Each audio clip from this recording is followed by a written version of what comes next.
Hello everyone, welcome to Optuses. In today's video, we are going to see some important details about the PG admission in University of Delhi, especially in MA Economics. But first of all, those people who haven't subscribed the channel yet, please do subscribe.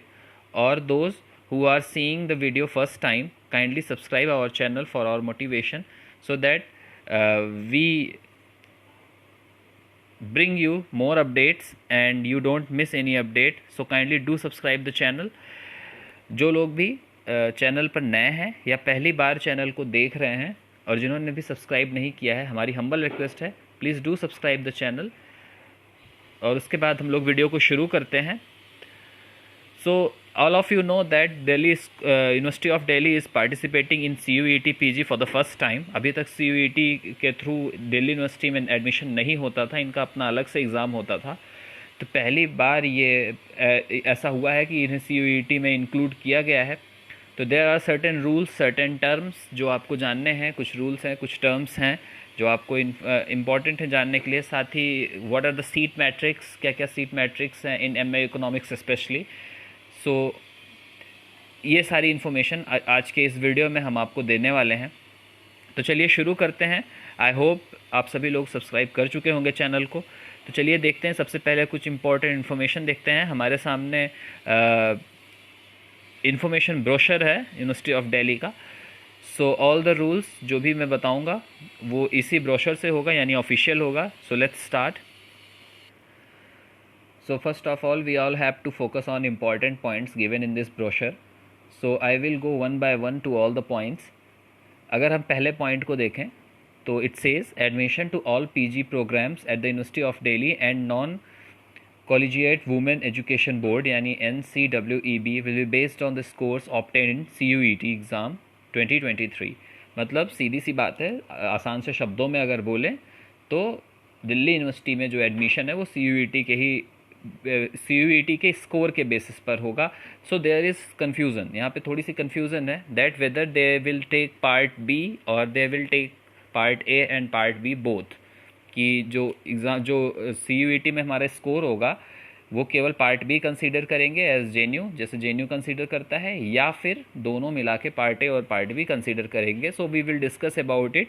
अभी हम जैसे नीचे आएंगे there is a line written in this important points और वो सारी confusion clear करती है अभी तक के लिए, जब तक इन्होंने कुछ एक्स्ट्रा अभी इन्फॉर्मेशन नहीं दी है। सो फर्स्ट ऑफ ऑल उसके बाद सेकंड पॉइंट बोलता है candidate seeking admission to school of open learning must visit this website. Foreign national जो भी हैं उनको ये वेबसाइट विजिट करनी है। ओके, सो अगर यहाँ तक हम आएँ 4, 5, 6 point, they are the very basic point regarding CUET PG। You all know that point very well. उसके बाद हम आगे बढ़ते हैं। 7 और 8 इसको भी स्किप करते हैं, they are not very important for you. सभी लोग जानते हैं कि अगर आपको 2023 CUET में एडमिशन लेना है तो 2023 के लिए तो CUET 2023 का स्कोर ही आपका माना जाएगा, क्योंकि CUET का स्कोर 1 साल के लिए वैलिड होता है। Now again this is very important line जो सारी कन्फ्यूजन को अभी दूर करती है। ठीक है, Point number 9 says merit will be based solely on scores obtained in CUET test paper। देखिए ये साफ साफ लिखा हुआ है कि मेरिट जो होगी वो केवल CUET टेस्ट पेपर में जो आप स्कोर करेंगे उसके बेसिस पर होगी। There is nothing about part A, part B और both. So there is nothing written that we will take part A and B और पार्ट बी ओनली। तो क्या होगा, यहाँ पे कुछ भी नहीं लिखा हुआ है कि पार्ट ए और बी दोनों लेंगे या पार्ट बी ओनली लेंगे like JNU। So we will consider that CUET test paper score आपका क्या होता है, part A plus part B. So their intention is very clear till now. अभी तक बहुत ही क्लियर इंटेंशन है that they are going to make the merit on the basis of your CUET score obtained in part A and part B, your total score, not only part B. So you have to score very good in part A and part B for getting University of Delhi, because University of Delhi की cut off जो है वो काफ़ी अच्छी जाने वाली है इस बार। तो आपको दोनों में अच्छा करना होगा, पार्ट ए और पार्ट बी में ही। यहाँ पे कन्फ्यूज़न अभी तक के लिए कोई मत रखिए। If any further notice came then we will inform you about it. Okay, अगर कोई और नोटिस आती है regarding the marking system of CUET then we will tell you. Okay, so be sure about it कि CUET का जो आपका score रहेगा उसमें आपका एडमिशन होने वाला है. ठीक है, बाकी पॉइंट नंबर 10, 11 ये सारे बहुत ही बेसिक से पॉइंट हैं जो आप सभी लोग जानते हैं. और एक बहुत ही इंपॉर्टेंट चीज़ है gap year. People always ask, we have made the video last year. हमने लास्ट ईयर जब काउंसलिंग प्रोसेस के वीडियो बनाए थे, there were lot of confusion regarding gap year in different universities, but Delhi University have clearly mentioned in point number 16 that gap year will not be a bar for the purpose of admission to post graduate programme in University of Delhi. So this is very clearly mentioned here that gap year will not be a bar here. Okay, so if anybody has a gap between his UG and now giving for the PG exam, so don't worry about it.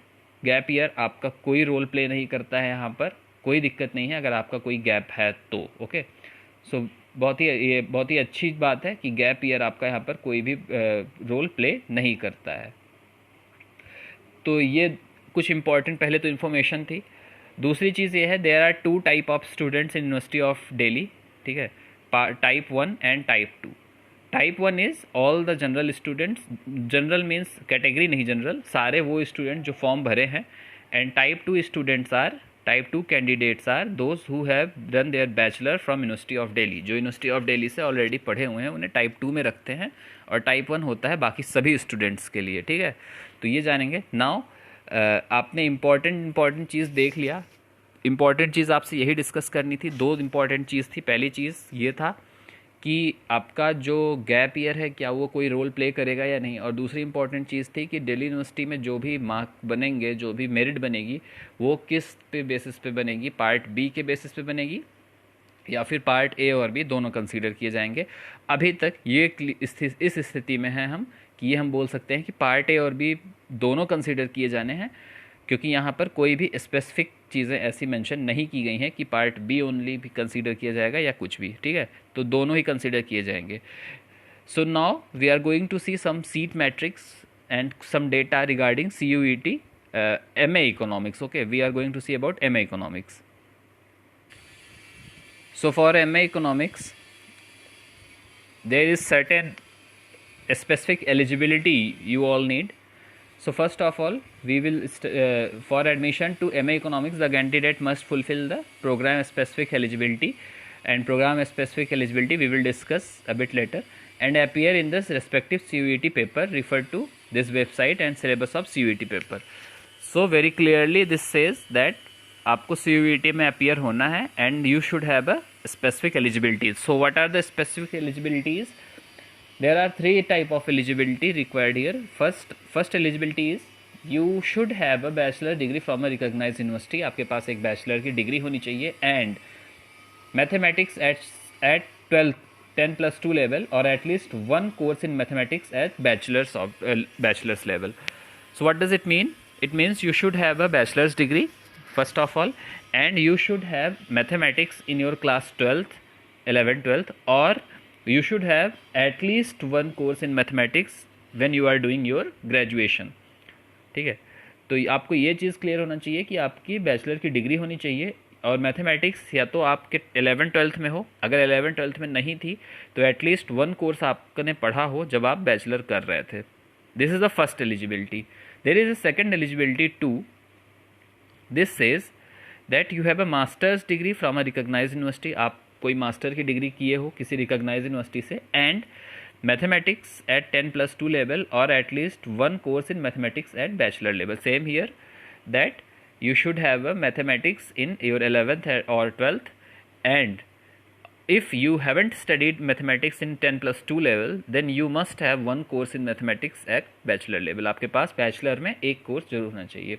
and there is a third eligibility which says very clearly that if you have done BA honors in economics from University of Delhi then you are eligible for it. okay, so ये इतनी चीज़ें हैं. 3 तरह की eligibility हैं. Mathematics बहुत ज़रूरी है अगर आप दिल्ली यूनिवर्सिटी से बैचलर की डिग्री नहीं किए हुए हैं तो.